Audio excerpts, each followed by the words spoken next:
Shalom. Puji nama Tuhan. Setiap saya ke tempat ini selalu ada yang baru. Ya, selalu ada yang baru. Ya, kita bersyukur bahwa di tengah-tengah orang belum bisa. Ya, masih banyak. Kalau kita lihat di kota-kota masih banyak yang belum bisa ibadah seperti kita. Tapi kita bersyukur bisa ibadah, sudah bisa tatap muka. Di tempat lain belum bisa. Ya, jadi saya sangat bersyukur ya dikasih kesempatan. Terima kasih Bapak Ibu Gembala. Kesempatan ini udah sekian kali saya bisa menyampaikan kebenaran firman Tuhan. Dan pada pagi hari ini saya dikasih tema tentang percaya diri. Nah, secara keseluruhannya mungkin damai sejahtera untuk bulan April ya. Ya, damai sejahtera. Nah, saya akan bawa tentang percaya diri. Ya, sebelum saya masuk ke firman Tuhan, saya mau tanya kepada kita semua. Mungkin saya buka ya, biar kegantengan saya kelihatan. Harus percaya diri kan? Ya. Oke, ya. Saya mau tanya kepada kita semua, baik yang bapak-bapak, baik yang ibu-ibu maupun yang masih muda. Amin. Tadi pagi sebelum ke sekolah lagi, saya kelas sekolah jadi ingat sekolah. Sebelum kita ke gereja, siapa yang berkaca dulu atau bercermin dulu? Semua. Puji Tuhan, berarti pas firman Tuhan. Berarti yang hadir pada pagi hari ini orang-orang yang percaya diri. Ya, kalau kita bercermin itu apa sih? Ya, saya di rumah karena kami punya anak cukup banyak ya, ada 30. Jadi kerjaan saya tiap hari itu berbagi spion mobil. Ya, saya udah setel malam-malam, besok mau keluar enak. Pas naik, kok spionnya terbalik lagi. Ya, ada yang ngaca lagi di situ ya. Kita percaya diri. Ya, mungkin ibu-ibu sudah, kadang istri saya udah pakai bedak, udah cantik kelihatan. Tapi balik lagi ke kaca. Nah, kenapa bolak-balik di kaca? Tidak percaya diri. Ya, banyak di antara kita juga yang gak percaya diri. Nah, coba kita lihat di dalam 2 Timotius 1 ayat 7 dan 8. Bisa dihadirkan. Kita baca bersama-sama di dalam 2 Timotius 1 ayat 7 dan 8. 1, 2, 3. Sebab Allah memberikan kepada kita bukan roh ketakutan, melainkan roh yang membangkitkan kasih dan ketertiban. Dan 8. Dan Tuhan kita, dan janganlah malu karena aku seorang hukuman karena dia, melainkan ikutlah mendengar bagi Injil, kita bagi Injil oleh karena kekuatan Tuhan.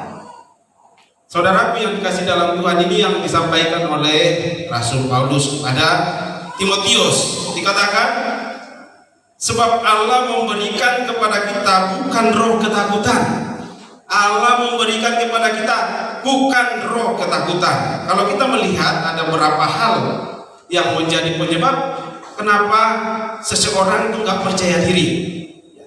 Padahal firman Tuhan sudah mengatakan bahwa Tuhan tidak memberikan roh ketakutan kepada setiap orang yang percaya kepadanya. Tapi seringkali kita masih dipenuhi oleh roh ketakutan atau tidak percaya diri. Apalagi di tengah-tengah masa yang sulit ini. Banyak orang yang takut melangkah. Banyak orang yang penuh perhitungan.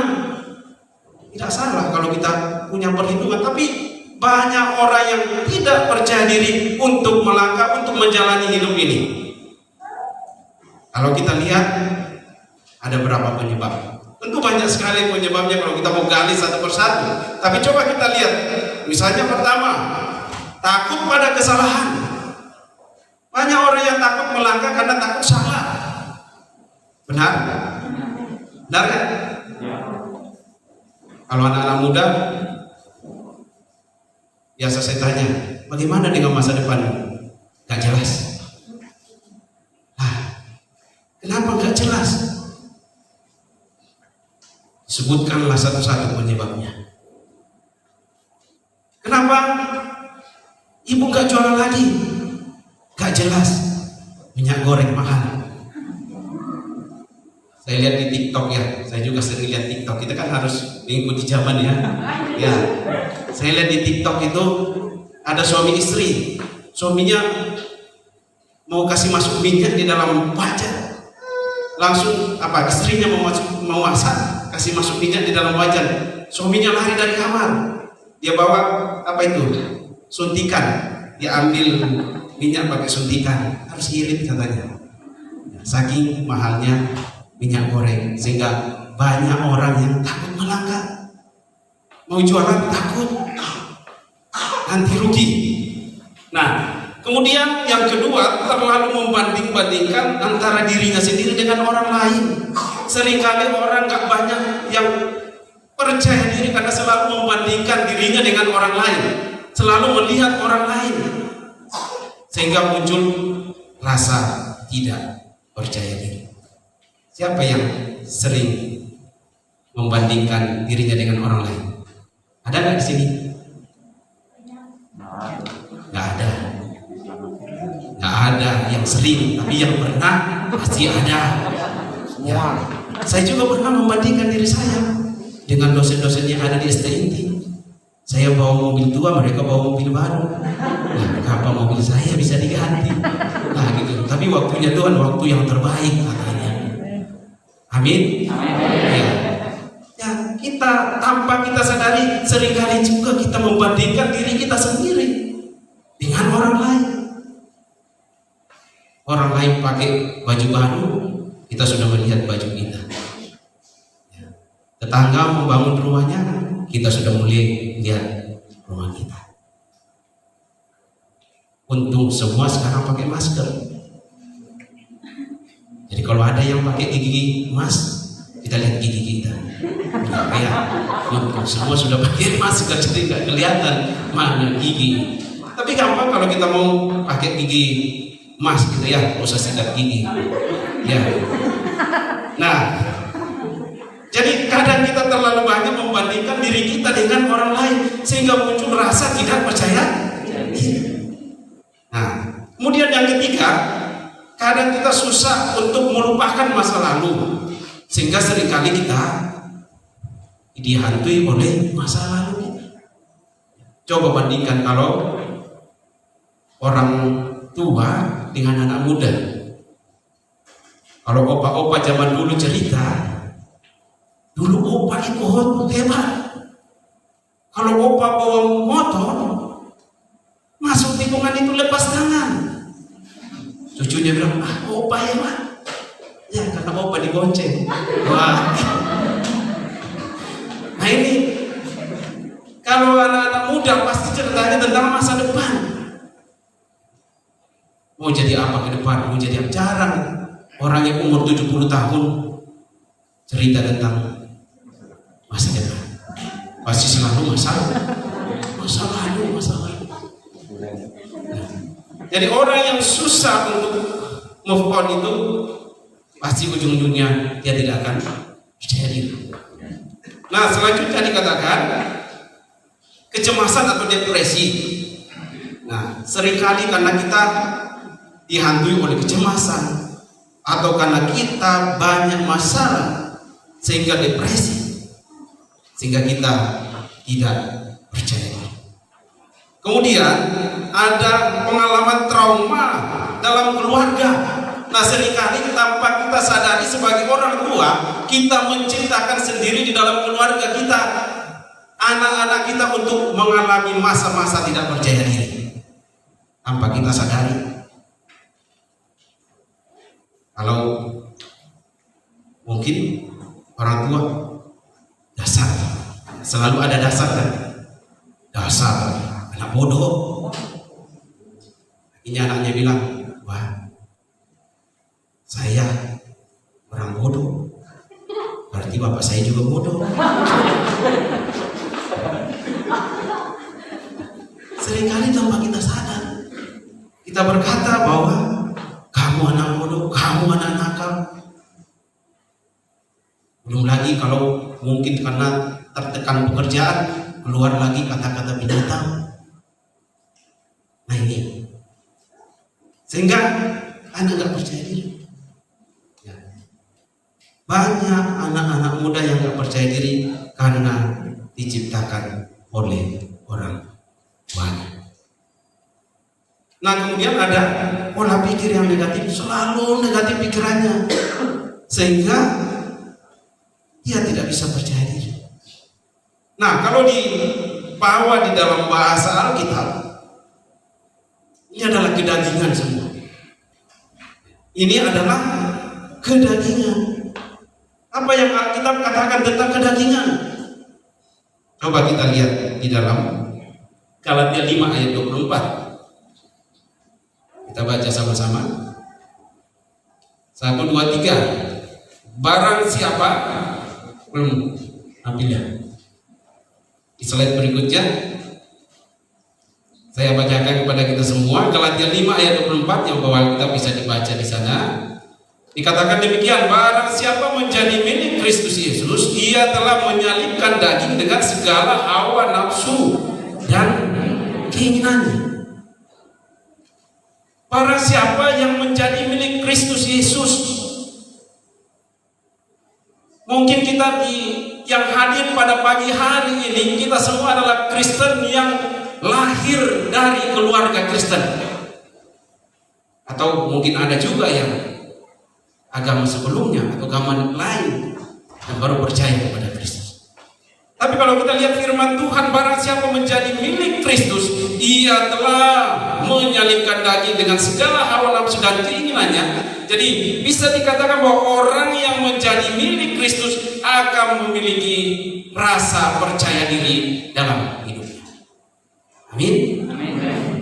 Pertanyaannya sekarang, kita ini milik siapa? Kita milik Kristus atau milik setan? Karena dua-duanya bisa berjalan. Orang bisa disertai oleh Tuhan, orang bisa disertai oleh setan. Orang bisa diberkati oleh Tuhan, orang bisa diberkati oleh setan. Bedanya apa? Endingnya yang beda, akhirnya yang beda nanti. Jadi kembali, orang yang menjadi milik Kristus akan memiliki kepercayaan diri. Sesulit apapun hal hari ini yang terjadi, dia tetap percaya diri untuk melangkah. Tidak ada ketakutan dalam dirinya untuk melangkah karena dia adalah milik Kristus. Kalau kita sadar kita adalah milik Kristus, alam semesta ini punya siapa? Punya siapa? Punya Pak Jokowi? Ya Tuhan. Makanya kalau orang Kristen bilang saya miskin, dia belum mengenal Tuhan kalau dia katakan dia miskin. Kita adalah orang-orang kaya. Orang yang menjadi milik Kristus adalah orang-orang yang percaya diri melangkah, menatap masa depan yang penuh harapan. Anak-anak muda, jangan pernah takut melihat masa depan. Kita milik Kristus, kita akan punya rasa percaya diri untuk melangkah. Yang kedua, di Galatia 5 ayat 25 dikatakan, jikalau kita hidup oleh Roh, baiklah hidup kita juga dipimpin oleh Roh. Banyak orang yang gak berani melangkah, gak percaya diri untuk menjalani hidup ini karena mereka tidak mau dipimpin oleh Roh, tapi mereka mau dipimpin oleh keinginannya sendiri. Kata orang Nado, berjalan mau punya mau, tapi gak mau dipimpin oleh Roh, gak mau hidup oleh Roh Kudus. Pertanyaannya sekarang, siapa yang memimpin hidup saudara dan saya? Apakah kita dipimpin oleh Roh Kudus atau kita berjalan dengan rencana dan rancangan kita sendiri?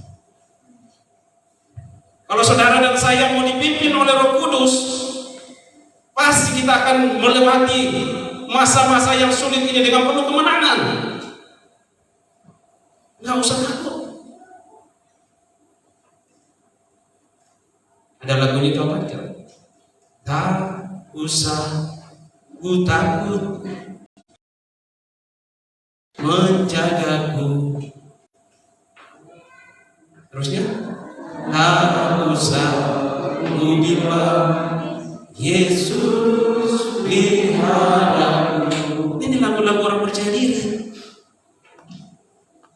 Kau yang berjalan pas ada matahari ya. Ini juga yang ya. Ada. Ada. Ya apa yang ini?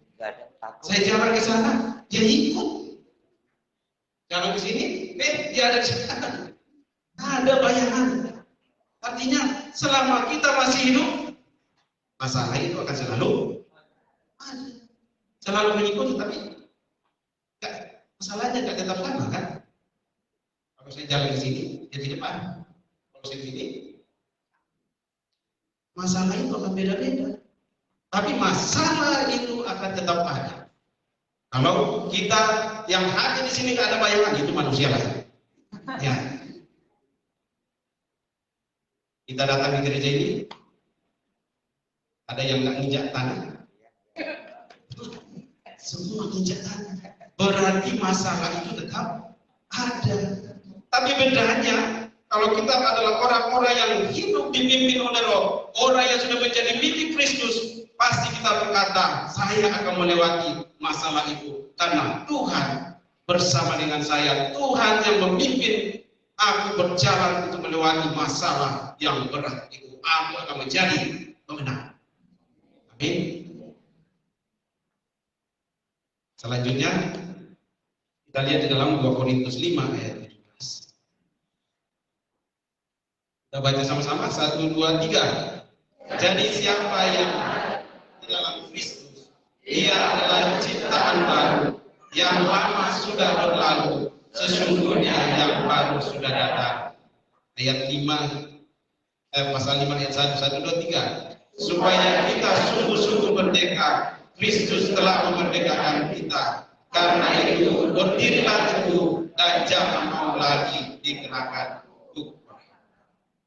Selanjutnya dikatakan orang yang sudah menjadi ciptaan baru di dalam Kristus adalah orang-orang yang memiliki rasa percaya diri. Orang yang sudah menjadi ciptaan baru, artinya lahir baru, sudah menjadikan Yesus sebagai Tuhan dan Juru Selamatnya di dalam hidupnya. Dia sudah merdeka, bukan orang lagi yang diperhamba oleh kedagingan. Jadi dikatakan, jadi siapa yang ada di dalam Kristus adalah ciptaan yang baru. Ciptaan yang baru selalu melihat hal-hal dalam pandangan Tuhan. Bukan lagi melihat dirinya sebagai fokus di Tuhan, sebagai fokus di dalam setiap kehidupan. Supaya kita sungguh-sungguh merdeka, Kristus telah memerdekakan kita. Karena itu berdirilah teguh. Orang yang bisa berdiri teguh di tengah masa yang sulit adalah orang-orang yang percaya diri. Orang-orang yang percaya diri adalah orang-orang yang sudah menjadi milik Kristus. Orang-orang yang mau dipimpin, mau hidup oleh Roh Kudus. Dan sudah menjadi ciptaan baru. Dia akan berdiri teguh untuk menjalani hidupnya sampai ke tujuan yang sudah Tuhan tentukan. Amin. Jadi tidak ada lagi beban berat, tidak ada lagi hukum yang membuat dia berjalan dengan penuh beban. Kalau saya tanya, apa bedanya orang yang bungkuk dengan orang yang tidak berjalan? Kira-kira bedanya apa? Kalau orang yang bungkuk, apa? Tidak semua orang bungkuk bagi tahu. Apa? Melihat selalu ke bawah. Iya. Ya, pandangannya hanya ke bawah. Tapi kalau orang yang tegak seperti yang hadir pada pagi hari ini,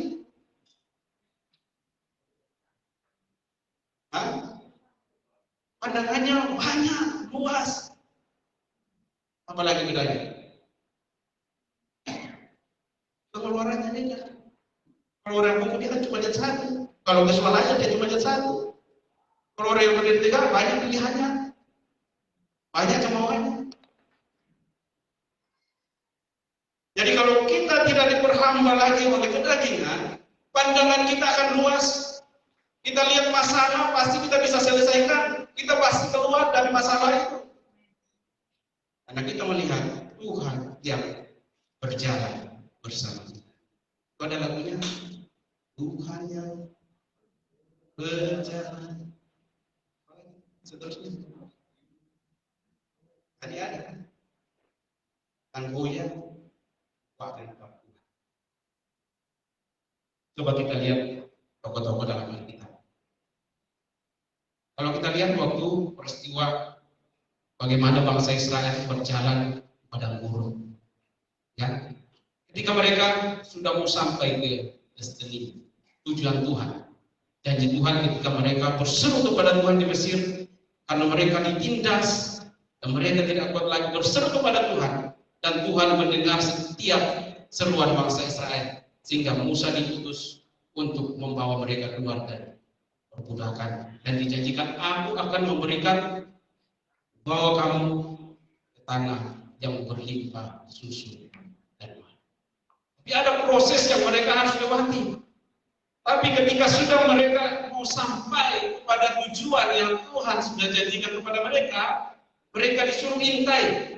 Tuhan katakan kepada Musa, pilihlah dari 12 suku untuk pergi mengintai, untuk melihat daerah yang dijanjikan kepadamu. Ada 12 orang yang dipilih. Ini bukan orang sembarang. Para pemimpin, orang-orang pilihan, dibagi 2 kelompok. Ada yang 10 orang dan ada yang mereka bersama-sama mengintai, tapi hasil akhir yang mereka bawa berbeda. Coba kita lihat. 10 pengintai ini bisa saja tidak percaya diri. Padahal mereka sama-sama ketika masih di Mesir, mereka melihat bagaimana Tuhan melakukan mujizat 10 tulah. Mereka lihat dalam perjalanan di padang gurun, mereka lihat mujizat-mujizat Tuhan. Ini sudah di endingnya. Mereka tidak percaya. Kalau kita tarik di dalam kehidupan kita sehari-hari, sudah sekian lama kita menjadi orang Kristen, sudah banyak mujizat yang Tuhan lakukan dalam kehidupan saudara dan saya, tapi seringkali hanya masalah kecil kita mau menyerah, padahal endingnya sudah dekat, kita menyerah. Kalau kita lihat 10 pengintai, mereka tidak percaya diri. Unsur tidak percaya diri bisa juga membawa kita pada unsur tidak percaya sama Tuhan. Ya. Ada unsur ketakutan di sana. Padahal mereka itu pemimpin. Coba bayangkan, kalau pemimpin kita takut, kira-kira jemaat masih mau hadir nggak di sini kalau Bapak Gembala tiap minggu mengkhotbahkan tentang ketakutan? Enggak. Kalau Pak Jokowi dia sampaikan pesan kepada rakyat Indonesia semua tentang ketakutan, kira-kira masih mau percaya nggak pada Bapak? Dikatakan di situ ada unsur ketakutan, kata-katanya meruntuhkan. Orang yang percaya diri, orang yang tidak percaya diri adalah kata-kata yang meruntuhkan.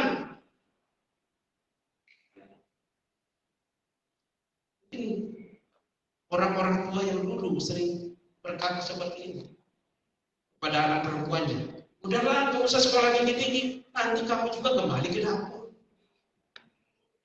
Ya, benar ya? Benar kan? Tapi tidak semua ya. Tapi ada orang tua seperti itu. Gak usah sekolah tinggi-tinggi, nanti juga kamu kembali ke dapur. Bukan memberi Tuhan, tapi mematahkan semangat. Kemudian orang yang tidak percaya diri, tidak berani mengambil risiko atau mencari aman. Nah, coba kita lihat. 10 pengintai ini. Nah, kita baca sama-sama ya.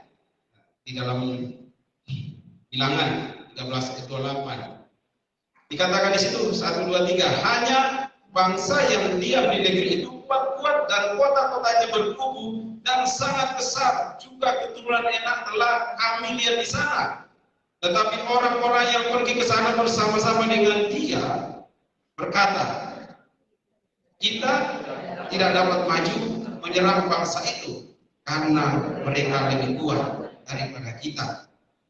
Juga mereka menyampaikan kepada orang Israel kabar busuk tentang negeri yang diintai mereka dengan berkata, negeri yang telah kami lalui untuk diintai adalah suatu negeri yang memakan penduduknya, dan semua orang yang kami lihat di sana adalah orang-orang yang tinggi-tinggi perawakannya.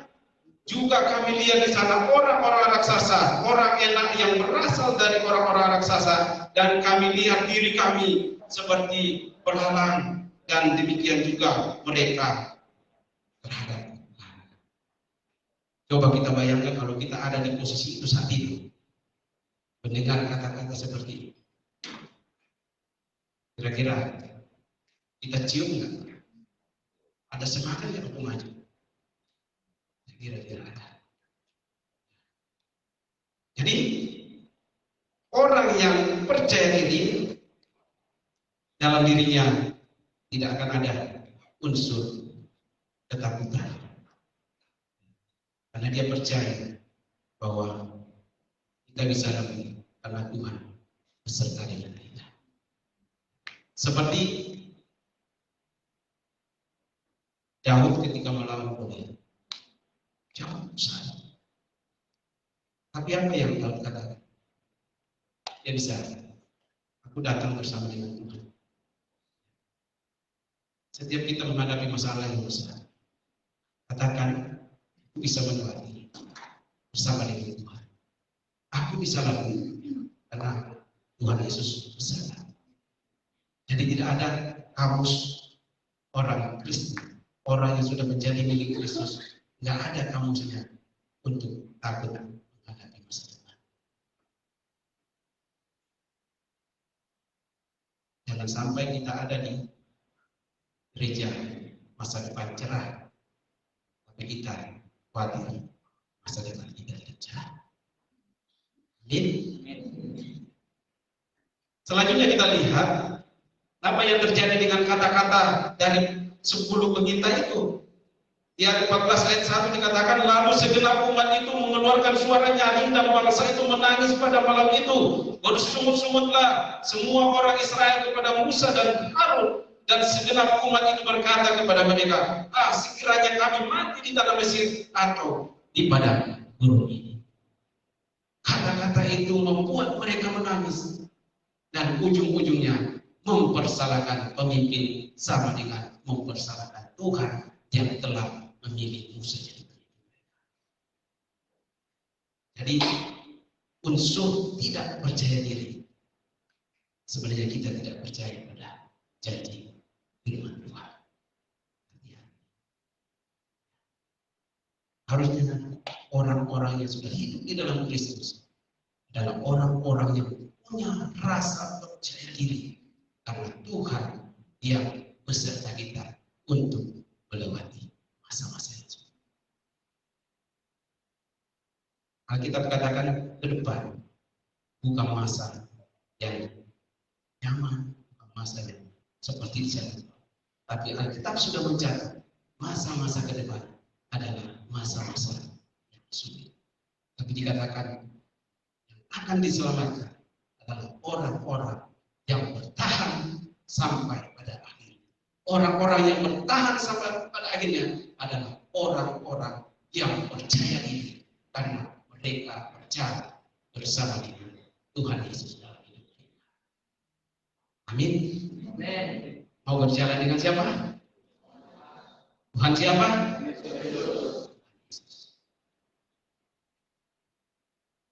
Bagaimana dengan 2 pengintai? Coba kita lihat yang 2 pengintai. Hasilnya beda. Mereka percaya diri. Jadi orang yang percaya diri selalu punya pengharapan. Jadi lagunya gimana? Harapanku Hanya Yesus saja. Orang yang percaya diri itu selalu menaruh harapannya di dalam Tuhan Yesus. Kemudian orang yang percaya diri kata-katanya membangun. Walaupun sulit di sana, kita akan bisa melewati. Bukan jangan ke sana. Saya udah coba tapi gagal. Jangan. Ini bukan kata-kata yang membangun. Tapi kata-kata orang yang percaya diri, kata-kata yang membangun. Kemudian orang yang percaya diri adalah fokusnya pada Tuhan, bukan lagi pada dirinya sendiri.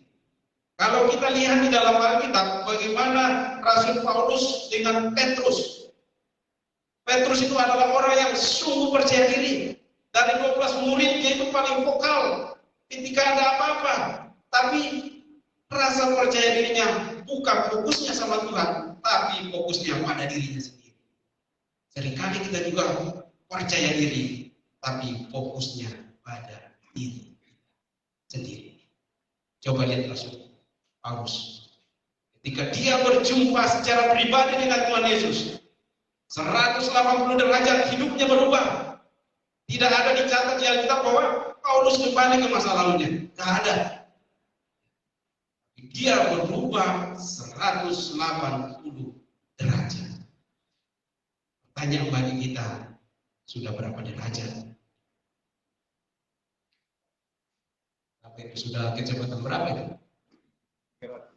300. Targetnya sampai berapa, Pak? Kecepatan. Sudah berapa derajat kita berubah ketika kita menjadi pengikut Kristus? Ini coba kita renungkan. Ya. Sudah bertahun-tahun kita jadi orang Kristen. Berapa derajat perubahan yang sudah terjadi pada diri kita? Jangan seperti main kocok.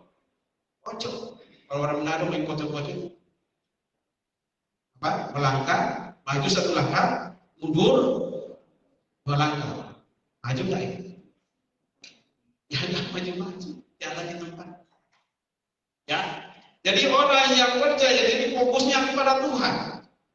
Ya, kalau kita lihat Rasul Paulus dia katakan, diriku bukan aku lagi, tapi Kristus yang ada di dalam diriku. Mau nggak kita berkata seperti itu? Bahwa yang ada dalam diriku, yang mengendalikan diriku, semua Tuhan. Kalau kita fokusnya semua kepada Tuhan, saya katakan bukan berarti masalah tidak ada. Masalah itu tetap ada. Setelah dibayangkan itu masih ada masalah, itu tetap ada. Tapi kalau kita fokus kepada Tuhan, pasti kita bisa melewati. Sesulit apapun masalah itu, bisa kita lewati. Itu kan kata pendeta. Mau bukti? Jemaat mau bukti? Mau nggak? Siapa yang mau bukti bisa angkat tangan?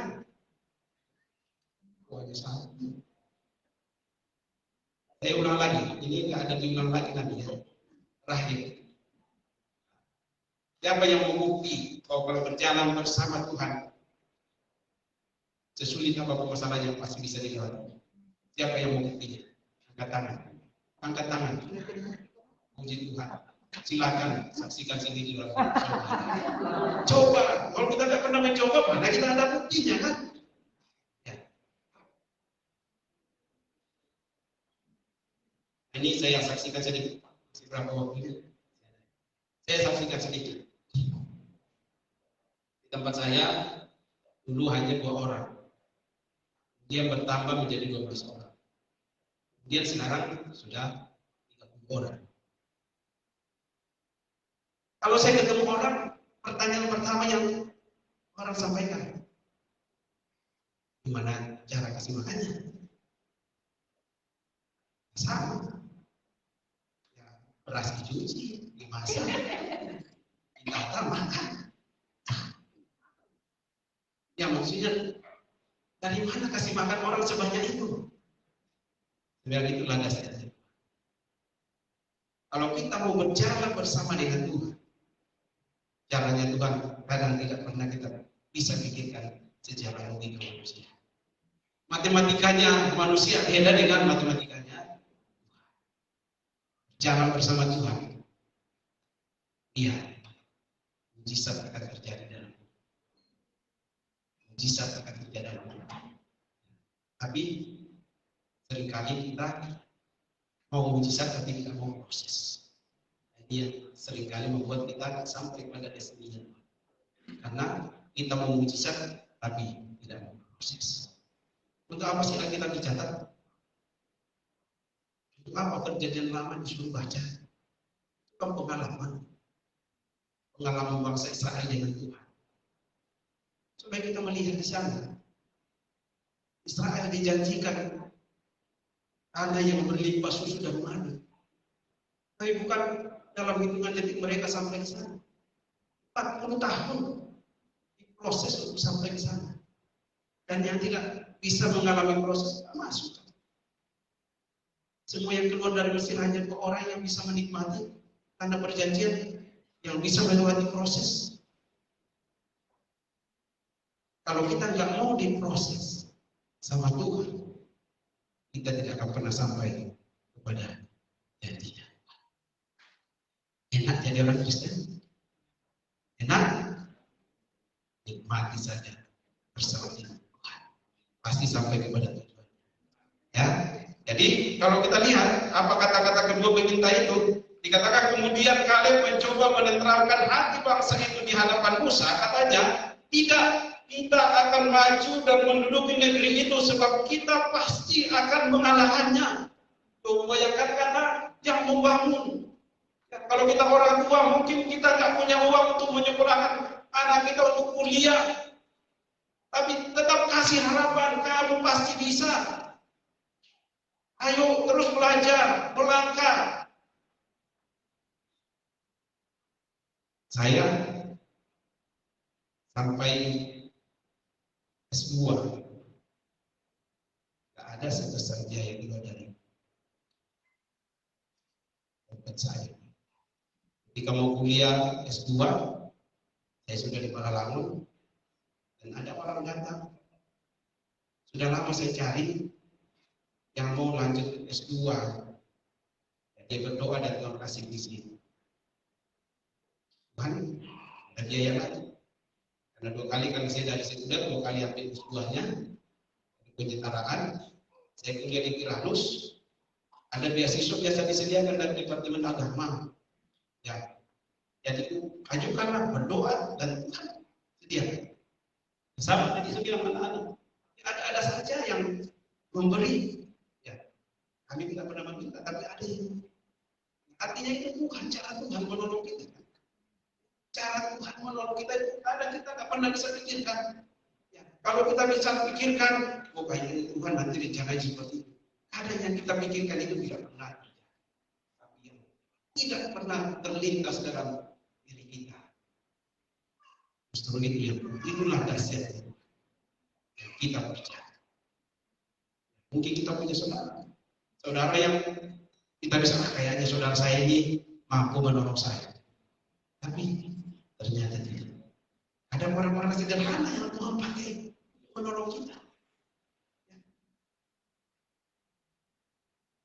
Ketika kita sakit, ada orang-orang yang tidak pernah kita pikirkan, justru itu yang menolong kita, yang Tuhan pakai untuk menolong kita. Itulah dahsyatnya Tuhan kita.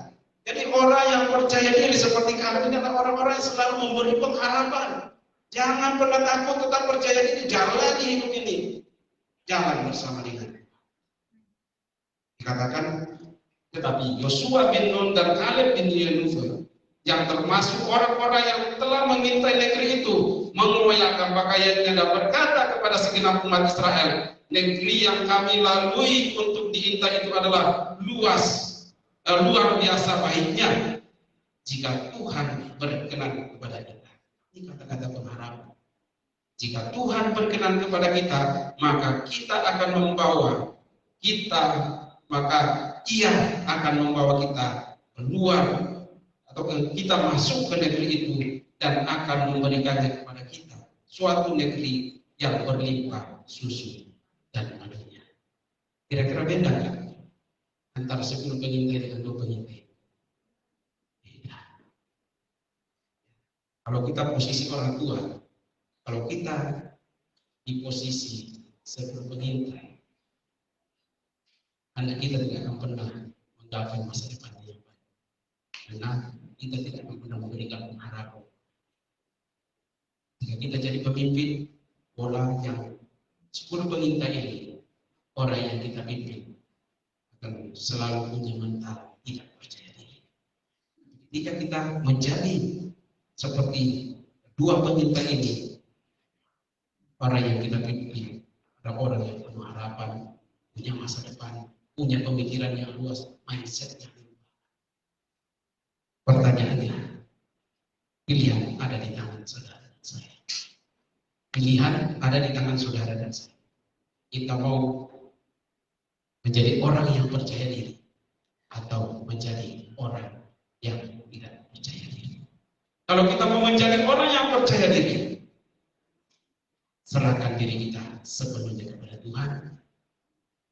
Belajar untuk hidup dipimpin oleh Roh Kudus, dan kita adalah ciptaan yang baik. Tapi kalau menjadi orang yang tidak percaya diri, hiduplah terus di dalam kedagingan.